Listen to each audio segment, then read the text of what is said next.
जय श्री हरि। श्रीमद्भागवत महापुराणम दशमः स्कंधः उत्तरार्धः अथैकपञ्चाशत्तमोऽध्यायः। अब हम श्रीमद्भागवत महापुराण के दशम स्कंद के उत्तरार्ध में 51वां अध्याय सुनते हैं। इसमें हम काल यवन का भस्म होना, मुचुकुंद की कथा अथवा मुचुकुंद उद्धार, इस प्रसंग का श्रवण करेंगे। श्री गणेशाय नमः, श्री सरस्वत्यै नमः, श्री गुरवे नमः, श्री पुराण पुरुषोत्तमाय नमः। अभी हम इस 51वें अध्याय का पहला भाग सुनते हैं, जिसमें हम श्लोक संख्या 1 से श्लोक संख्या 12 तक श्रवण करते हैं। पिछले दशम स्कंद के उत्तरार्ध का आरंभ करते हुए 50वें अध्याय को सुनते हुए हमने जाना भगवान श्री कृष्ण का जरासंध से युद्ध हुआ और द्वारकापुरी का निर्माण हुआ। तो हमने जाना था कि कंस की 2 रानियां थी, जिनके नाम थे अस्ति और प्राप्ति। कंस की मृत्यु से उन दोनों को बड़ा दुख हुआ और वे अपने पिता की राजधानी में चली गईं। कंस की जो 2 पत्नियां हैं, उनके नाम अस्ति और प्राप्ति हैं। तो ये जो नाम है, इनके तात्पर्य इस प्रकार हैं कि प्रत्येक व्यक्ति की 2 वृत्तियां होती हैं, 2 मनोवृत्तियां होती हैं। एक होता है अस्ति मणि है और दूसरी मणि प्राप्ति मणि, ये मेरे को मिल जाएगा। जैसा कि भगवान श्री कृष्ण श्रीमद् भगवद गीता 16वें अध्याय के 13वें श्लोक से 16वें श्लोक तक बताते हैं। इदमद्य मया लब्धा इमं प्राप्से मनोरथम इदमस्ति इदमपि मे भविष्यति पुनर्धनम।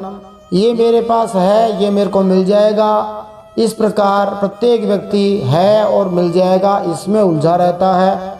कंस जैसे दुष्ट दैत्य लोग भी इन्हीं चीज़ों में उलझे रहते हैं। तो प्रत्येक नाम जो है वो सार्थक है।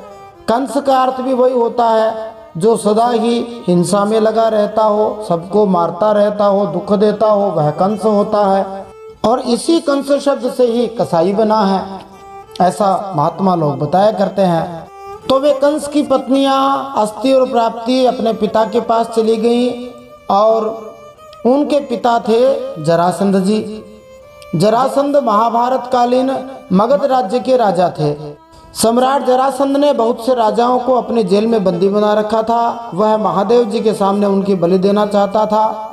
जरासंध के पिता मगध के राजा बृहद्रथ थे। उनकी 2 पटरानियां थी और दोनों के ही संतान नहीं थी। एक बार एक महात्मा चंड कौशिक जी आए और चंड कौशिक जी ने बृहद्रथ को एक आम दिया और कहा, इस आम को रानी को खिला देना, संतान हो जाएगी। अब राजा की 2 रानियां थी। राजा ने दोनों रानियों को आधा आधा आम दे दिया और परिणाम ये हुआ, दोनों रानियों के आधा आधा बच्चा उत्पन्न हुआ।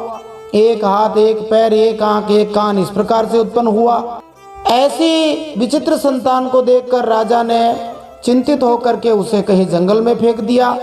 उसी समय संयोगवश हरिच्छा वशीभूत जरा नामक एक राक्षसी उधर से निकली। उसने उन दोनों टुकड़ों को मिला दिया, मिला करके एक कर दिया। वह जीवित हो गया और फिर से उसे उसके पिता को सौंप दिया, बृहद्रथ को सौंप दिया। और जरा नामक राक्षसी ने उसे जोड़ा था, इसलिए उसका नाम जरासंध हो गया। जरासंध जो है महादेव जी का बड़ा भक्त था।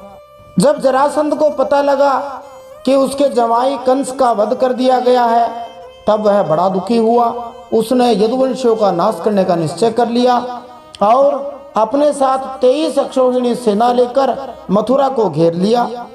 विदित हो, एक अक्षौहिणी सेना में 21,870 हाथी होते हैं, 21,870 रथ होते हैं और 65,610 घुड़सवार होते हैं। 1,09,350 पैदल सैनिक होते हैं।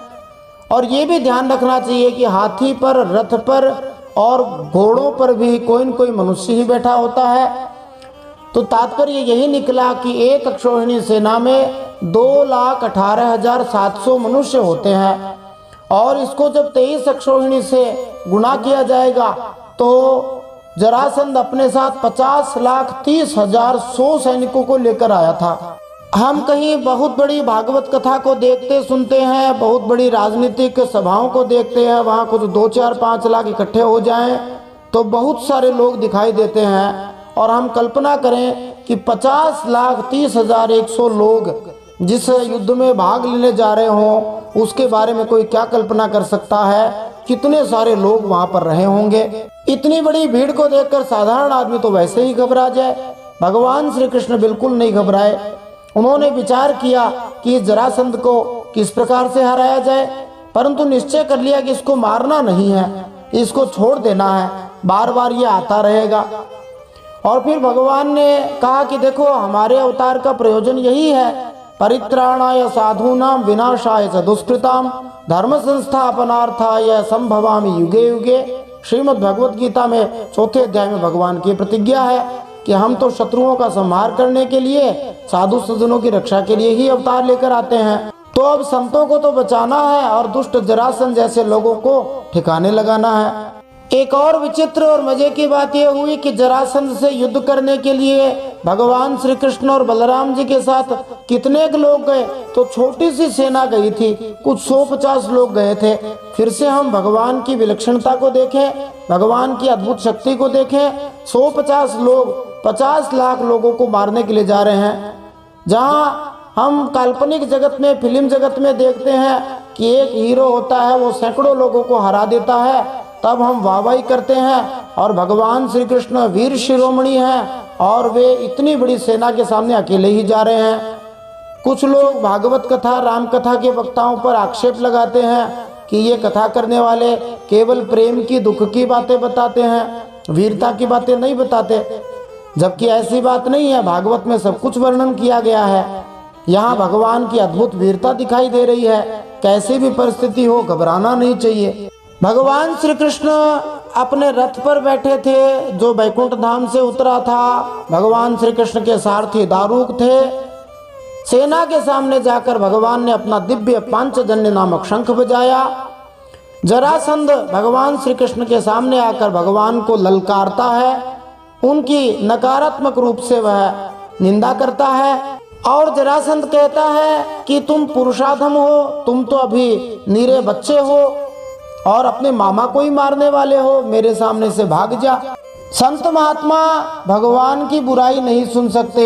श्रीधर स्वामी जी ने इसकी व्याख्या में बताया कि वास्तव में जरासंध जो शब्द प्रयोग कर रहा है वे भगवान की प्रशंसा है, भगवान की कोई निंदा कर ही नहीं सकता।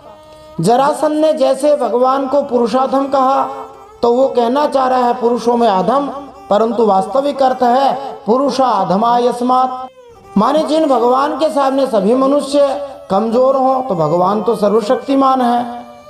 फिर जब जरासंध भगवान को कहता है त्वया मंद, तुम मूर्ख हो, जबकि श्रीधर स्वामी जी कहते नहीं, भगवान तो त्वया अमंद, इस प्रकार अर्थ निकालते हैं और कहते हैं भगवान आमंद मनी परम बुद्धिमान है। जहाँ जरासंध भगवान श्री कृष्ण को बंधुहन कहता है, अपने बंधु मामा को मारने वाला कहता है, वहाँ श्रीधर स्वामी जी कहते हैं कि भगवान बंधु मनी अज्ञान के बंधन को नष्ट करने वाले हैं। जहाँ जरासंध भगवान को कहता है या ही भाग जाओ, वहाँ श्रीधर स्वामी जी कहते हैं कि भगवान कहाँ भाग कर जाएं, तो जो कृष्ण भावना भावित हैं, हरि भक्ति में लगे हैं, उनकी रक्षा करो, उनको आशीर्वाद दो। जब जरासंध की इस प्रकार बड़बड़ाहट भगवान श्री कृष्ण ने सुनी, तब भगवान श्री कृष्ण ने जरासंध से कहा, देखो वीर होते हैं ना वे गप नहीं हाँकते, तुम तो बड़े बलवान हो, वीर होते हैं वे बल दिखाते हैं, मुंह से नहीं बोलते हैं। इस प्रकार सुखदेव जी महाराज ने भगवान श्री कृष्ण बलराम जी का और जरासंध की 50 लाख सेना के बीच का अद्भुत युद्ध वर्णन किया है। इतना अद्भुत युद्ध वर्णन सुनने के बाद कोई सोचे कि ये कैसे हो सकता है, तो सुखदेव जी सावधान करते हैं श्रोताओं को। भगवान के गुण अनंत हैं, वे खेल खेल में ही तीनों लोकों की उत्पत्ति, स्थिति और संहार करते हैं। उनके लिए यह कोई बड़ी बात नहीं कि इतनी बड़ी सेना का भगवान सत्यानाश बात बात में कर दें, परंतु फिर भी जब भगवान मनुष्य जैसा वेश बना करके ऐसी लीला कर रहे हैं तब उसका वर्णन तो किया ही जाता है। इसको हम एक आधुनिक उदाहरण से भी समझ सकते हैं। जैसे हम जानते हैं कि कोई फिल्म के अंदर हीरो होता है, वो वास्तविक भूमिका के अंदर उतना शक्तिशाली वैसा नहीं होता, परंतु फिल्म में जब वो अच्छा रोल करता है तब उसकी प्रशंसा की जाती है। उसी प्रकार भगवान अनंत कोटि ब्रह्मांड नायक हैं, अनंत शक्तिशाली हैं, फिर भी मनुष्य वेश में आए हैं तो लीला का वर्णन तो भक्त लोग करते ही हैं। भगवान श्री कृष्ण ने जरासंध की पूरी सेना का नाश कर दिया। जब बलराम जी जरासंध को मारने गए तब भगवान श्री कृष्ण ने बलराम जी को रोक दिया और कहा कि इसको मारो मत, ये बार बार जो है दुष्टों को लेकर आएगा और हम कहाँ दुष्टों को ढूंढने जाएंगे, हमें तो सब अच्छे ही अच्छे दिखते हैं, परंतु ये दुष्टों को लाता जाएगा, हम मारते जाएंगे।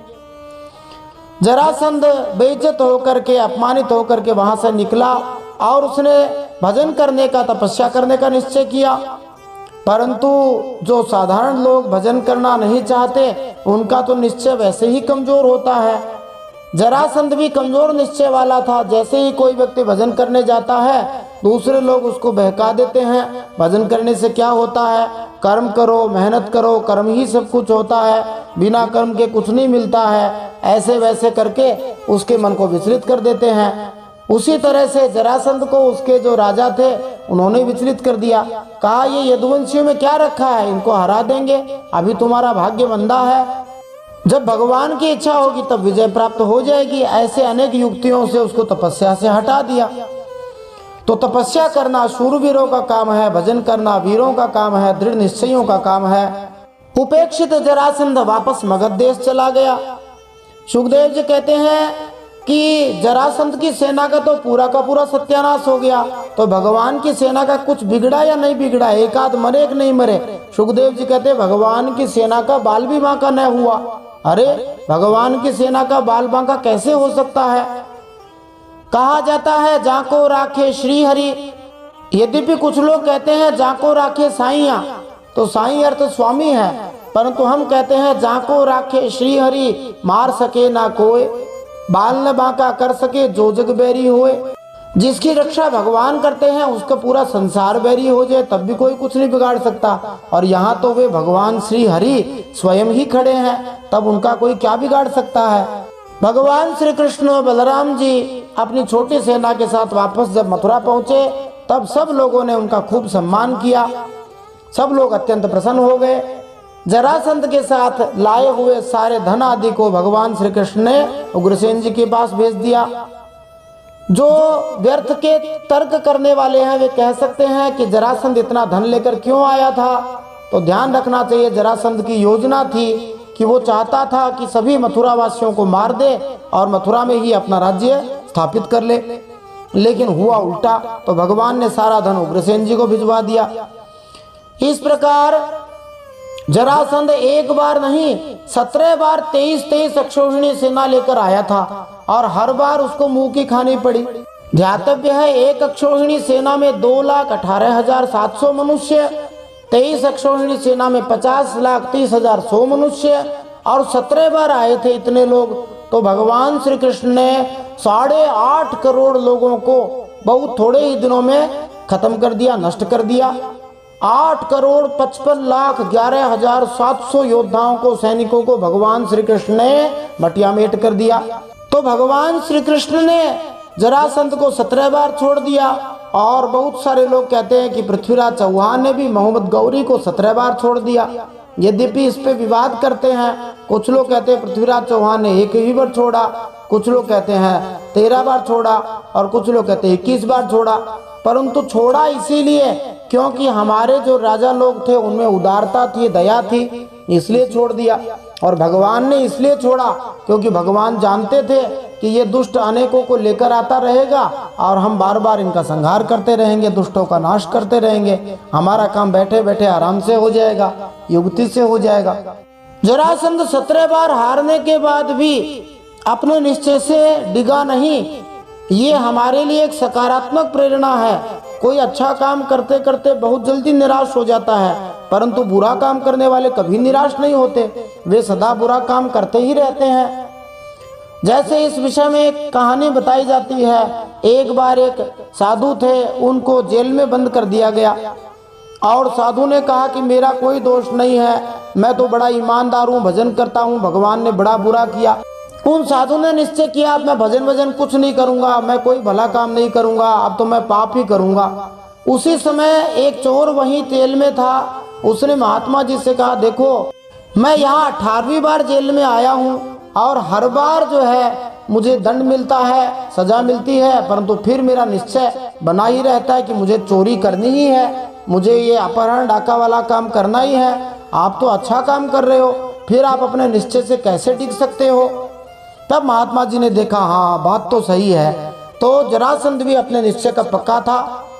18वीं बार युद्ध करने के लिए आया। उसी समय नारद जी ने वीर कालयवन को भेज दिया। विष्णु पुराण में इस कालयवन से जुड़ी हुई कहानी आती है। गार्ग्य नामक एक राजा थे जिनके साले ने अपने जीजा का मजाक उड़ाया और उन्हें नपुंसक कह दिया। ऐसा कहने पर दूसरे यादवों ने उनकी हंसी उड़ा दी और वे गार्ग्य मुनि क्रुद्ध होकर वन में जाकर भगवान शंकर की आराधना करने लगे। शिवजी से वरदान प्राप्त करके वे कुछ यवनों के यहाँ गए जिनके कोई संतान नहीं थी। तब यवन से उन गार्ग्य ने एक संतान उत्पन्न करी जो काल के समान, महाकाल के समान थी और यवन भी थी, इसलिए उसका नाम काल यवन हुआ। इस काल यवन ने भी तपस्या करी थी और ब्रह्मा जी से वरदान प्राप्त किया था कि तुम्हें कोई भी यदुवंशी मार नहीं सकेगा। इसलिए भगवान को महादेव जी के वरदान की भी रक्षा करनी थी, ब्रह्मा जी के वरदान की भी रक्षा करनी थी, इसलिए भगवान ने युक्ति से काम लिया। तो यहाँ ध्यातव्य है कि दुष्टों के दलन और देशद्रोहियों के विनाश के लिए नीति का सहारा लेना पड़ता है। जो बुद्धिमान राजा होता है वो नीति से, चतुराई से काम कर लेता है। हर जगह आड़ू तरीके से युद्ध नहीं किया जाता है। तो काल यवन अपने साथ थोड़े मोड़े लोग नहीं लाया, 3 करोड़ म्लेच्छों की सेना लेकर आया था। अब देखिए कहाँ 50 लाख लोग थे, अब उनसे 6 गुना ज्यादा 3 करोड़ लोग हम कल्पना करें कि मथुरापुरी को घेर रहे हैं। ऐसी स्थिति में भगवान क्या करें? यद्यपि हम जानते हैं कि भगवान अनंत कोटि ब्रह्मांड नायक हैं, परंतु नरलीला में भगवान अनेक उपदेश हम लोगों को प्रदान करके जाते हैं, समाज को शिक्षा देकर जाते हैं कि कैसे विपरीत परिस्थिति में काम करना चाहिए। भगवान श्री कृष्ण ने बलराम जी के साथ विचार किया। देखो भाई जी, एक तरफ जरासंध की 50 लाख वाली सेना है, दूसरी तरफ ये काल यवन की 3 करोड़ म्लेच्छों की सेना है। अब हमें क्या करना चाहिए ऐसी स्थिति में? तब उन लोगों ने कहा, देखो भाई, राड़ से बाढ़ भली, मारवाड़ी में कहावत है कि लड़ाई करने से अच्छा है अपना सीमा अलग से निर्धारण कर लो, कहीं दूसरी जगह चले जाओ। तो भगवान श्री कृष्ण ने विचार किया कि ऐसा करते सारे मथुरा वासियों को कहीं दूर ले चलते हैं। तो वे समुद्र के अंदर, गुजरात के अंदर द्वारका नामक एक पुरी का निर्माण करवाते हैं। वह द्वारकापुरी बहुत लंबी चौड़ी थी, उसकी लंबाई चौड़ाई ही 48 कोस की वर्णन करी है।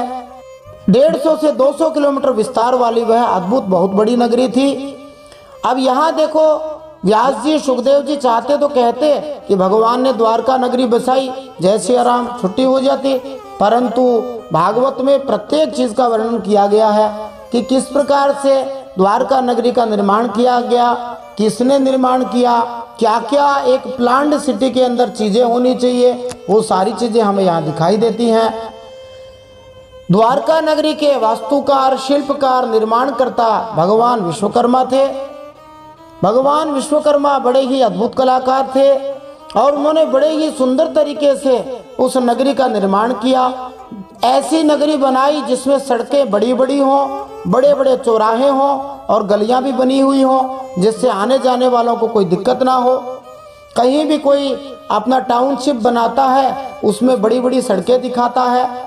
इसके अलावा बड़ी सिटियों, बड़े शहरों के अंदर बहुत सारे स्थानों पर सुंदर सुंदर बगीचे बने होने चाहिए, तो सुंदर सुंदर बगीचे बनाए। और धन बहुलता दिखाने के लिए उन महलों को सोने के शिखरों से सजाया गया था। उनकी अटारियां स्फटिक मणि की थी। ये सब भव्यता दिखाने के लिए किया जाता है। और आपत्ति काल के लिए अनाज की व्यवस्था भी की गई थी। चांदी और पीतल के कोठे बनाए थे जिनमें अनाज सुरक्षित रहे। सोने के महल बनाए गए थे। इसके साथ ही वहां पर मंदिर भी बनाए गए ताकि लोग भगवान की आराधना कर सके। तो ये भी ध्यातव्य है कि बड़े बड़े जो टाउनशिप बनाए जाते हैं उनमें सुंदर सुंदर घर, सुंदर सुंदर बगीचे हों, साथ में मंदिर भी हो, ताकि मनुष्य आस्तिक भाव रखे, भगवान के साथ अपना जुड़ाव बनाए रखे। अब जब दिव्य भव्य द्वारकापुरी का निर्माण हो गया, तब सभी देवताओं ने सोचा हम भी भगवान को कुछ भेंट कर दें। देवराज इंद्र ने भगवान श्री कृष्ण के लिए पारिजात वृक्ष भेज दिया, साथ में सुधर्मा नामक सभा भेज दी।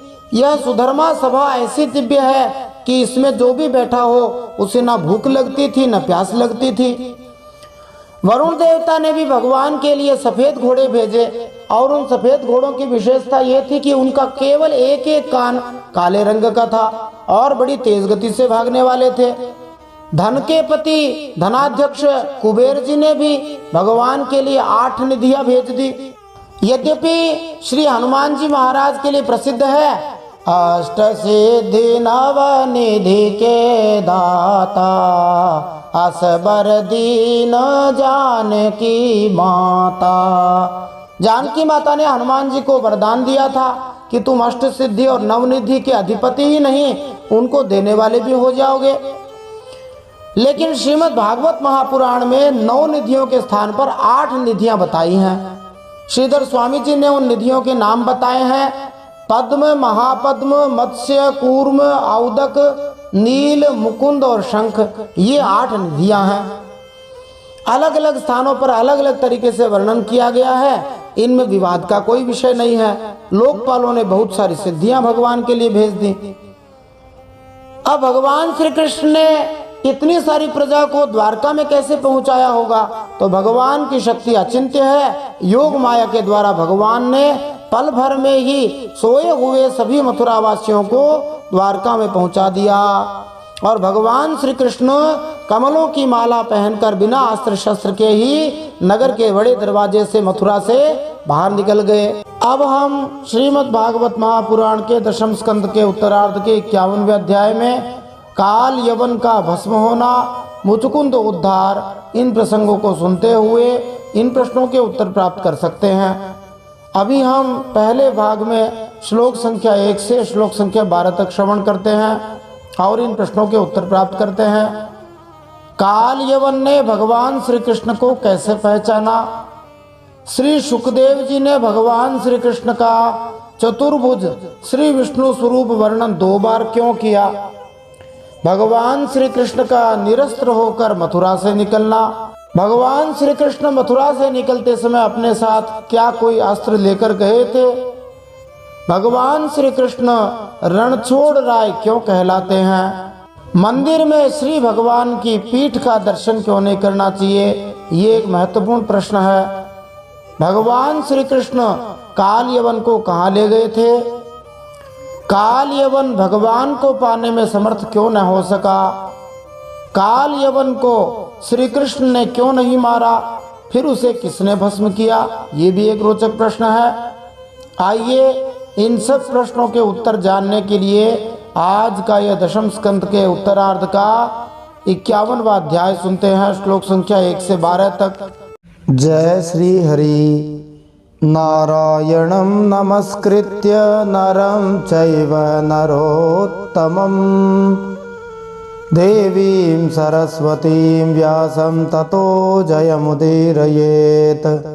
भगवान श्री नरनारायण को प्रणाम करते हुए, श्री गणेश जी महाराज, माता सरस्वती, वेदव्यास भगवान को प्रणाम करते हुए, हृदयाराध्य सर्वांतर्यामी सबके हृदयों में विराजमान अनंत कोटि ब्रह्मांड नायक परात् परब्रह्म पुरुषोत्तम जगदाधार जगन्नियंता जगदीश्वर जगतगुरु जगन्नाथ भगवान श्री हरि के पवित्र चरणों में प्रणाम करते हुए, भगवत स्वरूप श्रीमद् भागवत महापुराण को प्रणाम करते हुए, श्री सुखदेव जी और परीक्षित महाराज को प्रणाम करते हुए, अनंत कोटि सब संत महात्माओं वैष्णवों को प्रणाम करते हुए, भगवान श्री कृष्णचंद्र जी को प्रणाम करते हुए अब हम श्रीमद् भागवत महापुराण के 10वें स्कंद के उत्तरार्ध में 51वां अध्याय सुनते हैं।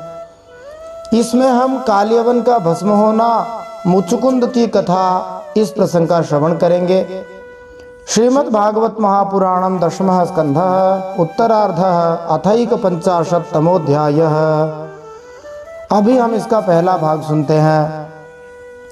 श्री शुक उवाच तम विलोक्य विनिष्क्रांत मुज्जिहानमिवोडुपम दर्शनीयतमं श्यामं पीतकौशेयवाससं श्रीवत्स वक्षसम्भ्राजत् कौस्तुभामुक्तकन्धरं पृथुदीर्घचतुर्बाहुं नवकञ्जारुणेक्षणम्। श्री सुखदेव जी कहते हैं, प्रिय परीक्षित, जिस समय भगवान श्री कृष्ण मथुरा नगर के मुख्य द्वार से निकले उस समय ऐसा मालूम पड़ा मानो पूर्व दिशा में चंद्रमा उदय हो रहा हो। उनका श्यामल शरीर अत्यंत ही दर्शनीय था, सुंदर था। उस पर रेशमी पीतांबर की छटा निराली ही थी, जो कि भगवान का प्रिय वस्त्र है। भगवान श्री कृष्ण के वक्षस्थल पर स्वर्ण रेखा के रूप में श्रीवत्स चिन्ह शोभा पा रहा था। गले में कौस्तुभ मणि जगमगा रही थी। 4 उनकी भुजाएं थी, जो लंबी लंबी और कुछ मोटी मोटी भी थीं। हाल के खिले हुए कमल के समान कोमल और रत्नारे लाल लाल भगवान श्री कृष्ण के नेत्र थे। नित्य प्रमुदितं श्रीमत् सुकपोलं शुचिस्मितं मुखारविंदं बिभ्राणं स्फुरन्मकरकुण्डलं वासुदेवो ययमिति पुमान् श्रीवत्सलाञ्छनः चतुर्भुजो रविंदाक्षो वनमाल्यति सुंदरः। मुख कमल पर राशि राशि आनंद खेल रहा था। भगवान श्री कृष्ण के गालों की छटा निराली ही थी। मंद मंद मुस्कान देखने वालों का मन चुराए लेती थी। कानों में मकर की आकृति वाले कुंडल झिलमिल झिलमिल झलक रहे थे। उन्हें देखकर कालियवन ने निश्चय किया कि यही पुरुष वासुदेव है। सुखदेव जी ने ये वर्णन क्यों किया भगवान के स्वरूप का, ध्यान का? तो इसलिए किया कि इन सब को देखकर कालियवन ने निश्चय किया कि यही पुरुष वासुदेव है, क्योंकि लक्षणैर नारद प्रोक्तैर नान्यो भवितुमर्हति निरायुधश्चलन पद्भ्याम योच्चेनेन निरायुधः इति निश्चित्य यवनः प्राद्रवन्तं पराङ्मुखम् अन्वधावज्जिघृक्षुस्तं धुरापमपि योगिनाम। क्योंकि देवर्षि नारद जी ने कालियवन को जो जो लक्षण बताए थे, जब उसने पूछा था कि भगवान को पहचानूंगा कैसे, तब नारद जी ने ये लक्षण बताए थे। इन लक्षणों को सुखदेव जी एक बार फिर से बता रहे हैं, संक्षेप में बता रहे हैं। नारद जी ने जो कालियवन को बताए थे, वक्षस्थल पर श्रीवत्स का चिन्ह बताया था, 4 भुजाएं बताई थी, कमल के जैसे नेत्र, गले में वनमाला, सुंदरता की सीमा, बहुत ही सुंदर थे। वे सब इसमें मिल रहे हैं, इसलिए यह कोई दूसरा मनुष्य नहीं हो सकता। इस समय यह बिना किसी अस्त्र शस्त्र के पैदल ही इस ओर चला रहा है, इसलिए मैं भी इसके साथ बिना अस्त्र शस्त्र के ही लड़ाई लड़ूंगा। ऐसा निश्चय करके जब कालियवन भगवान श्री कृष्ण की ओर दौड़ा, तब भगवान श्री कृष्ण दूसरी ओर मुंह करके रणभूमि से भाग चले और उन योगी दुर्लभ भगवान को पकड़ने के लिए कालियवन उनके पीछे पीछे दौड़ने लगा। यद्यपि कालियवन भगवान श्री कृष्ण को अपनी आंखों से देख रहा था, किंतु वह सुंदर भगवान का ठीक से मूल्यांकन नहीं कर पा रहा था। अतः उसने भगवान श्री कृष्ण की पूजा करने के स्थान पर उन पर आक्रमण कर दिया।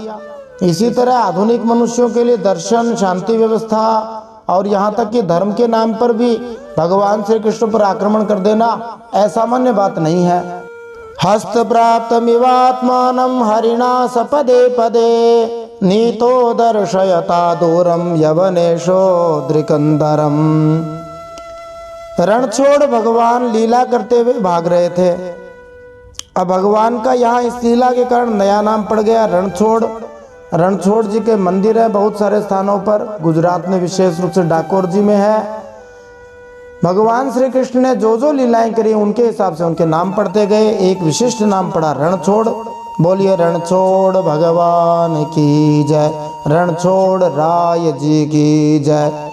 तो रणछोड़ भगवान लीला करते हुए भाग रहे थे। भगवान भय के कारण नहीं भाग रहे थे, ये लीला कर रहे हैं, खेल कर रहे हैं। कालियवन पग पग पर यही समझता था कि अब पकड़ा तब पकड़ा। इस प्रकार भगवान उसे बहुत दूर एक पहाड़ की गुफा में ले गए। पलायनम यदुकुले जातस्य तवनोचितम इति क्षिपन् अनुगतो नैनम प्रापा हता शुभः। कालियवन पीछे से बार बार आक्षेप करता कि अरे भाई, तुम परम यशस्वी यदुवंश में पैदा हुए हो, तुम्हारा इस प्रकार युद्ध छोड़कर भागना ठीक नहीं है। परंतु अभी उसके अशुभ निश्चेष नहीं हुए थे, इसलिए वह भगवान को पाने में समर्थ न हो सका।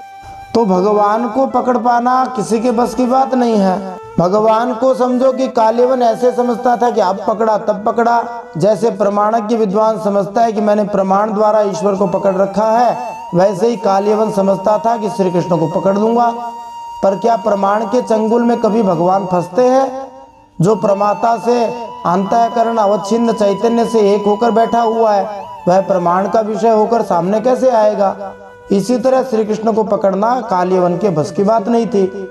देखो, भगवान भागते जा रहे हैं और भागते भागते भगवान ने उसकी बात का कोई उत्तर नहीं दिया। तो हमें ये ध्यान रखना चाहिए कि हर बात का उत्तर देना आवश्यक नहीं होता। कोई अनशन बोलता हो तो बोलने दो, यह समझकर उपेक्षा करनी चाहिए कि बाबा तेरा मुंह है, तुझे जो बोलना है बोल ले। एवं क्षिप्तोपि भगवान प्राविशद गिरिकंदरम सोपि प्रविष्टस्तत्रान्यम शयानम ददृशे नरम। उसके आक्षेप करते रहने पर भी भगवान ने उसको कोई उत्तर नहीं दिया। उस पर्वत की गुफा में जाकर घुस गए, उनके पीछे कालियवन भी घुस गया। वहां उसने एक दूसरे ही मनुष्य को सोते हुए देखा। यहाँ पर श्री भगवान अपना वैराग्य वैभव भी दिखलाते हैं। अपनी योजना पूरी करने के लिए तथा मुचुकुंद को आशीर्वाद देने के लिए वे दृढ़ संकल्पित थे। अतः वे कालियवन के अपमान की उपेक्षा करते हुए शांत भाव से अपने कार्यक्रम में आगे बढ़ते रहे। यही हमें भगवान सिखा रहे हैं। नन्वसौ दूरमानेय शेते मामि हसाधुवत् इति मत्वाच्युतं मूढ़स् तं पदा समताडयत्। उस मनुष्य को सोते हुए देखकर कालियवन ने सोचा, देखो तो सही, यह मुझे इस प्रकार इतनी दूर ले आया, अब इस तरह मानो इसे कुछ पता ही ना हो, साधु बाबा बनकर सो रहा है, साधु बाबा की तरह सो रहा है। यह सोचकर उस मूढ़ ने उस सोए हुए मनुष्य को कसकर एक लात मारी। स उत्थाय चिरं सुप्तः शनैरुन्मील्य लोचने दिशो विलोकयन् पार्श्वे तमद्राक्षीदवस्थितम्। वह पुरुष वहां बहुत दिनों से सोया हुआ था। पैर की ठोकर लगने से वह उठ पड़ा और धीरे धीरे उसने अपनी आंखें खोली। इधर उधर देखने पर पास ही कालियवन खड़ा हुआ दिखाई दे गया। सतावत् तस्य रुष्टस्य दृष्टिपातेन भारत देहजेनाग्निना दग्धो भस्मसाद भवत् क्षणात्।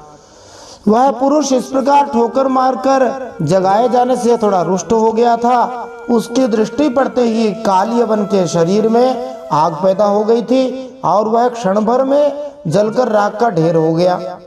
अब ये कालियवन अपने ही क्रोध से उत्पन्न अग्नि से वैसे ही ढेर हो गया था, जैसे समझो कि भगवान कपिल का अपमान करने के कारण राजा सगर के 60,000 पुत्र मर गए थे अपने ही शरीर की अग्नि से। जैसे माता सती ने अपने ही शरीर की अग्नि से अपने शरीर को जला दिया था। तो समझो कि एक प्रकार से जब शरीर का अत्यंत तापमान बढ़ जाता है तब वो भस्म हो जाता है, मर जाता है। बुखार भी इसी प्रकार की एक प्रक्रिया है, अत्यधिक बढ़ जाती है तो मृत्यु का कारण हो जाती है। तो समझो कि उनकी दृष्टि मात्र से इस प्रकार की कुछ केमिकल रिएक्शन, इस प्रकार की कुछ प्रतिक्रिया हुई कि वो कालियवन इतना शक्तिशाली था, राख का ढेर बन गया। अब ये सुनने के बाद परीक्षित महाराज मुचुकुंद महाराज के बारे में क्या पूछा, ये हम अगले भाग में जानेंगे।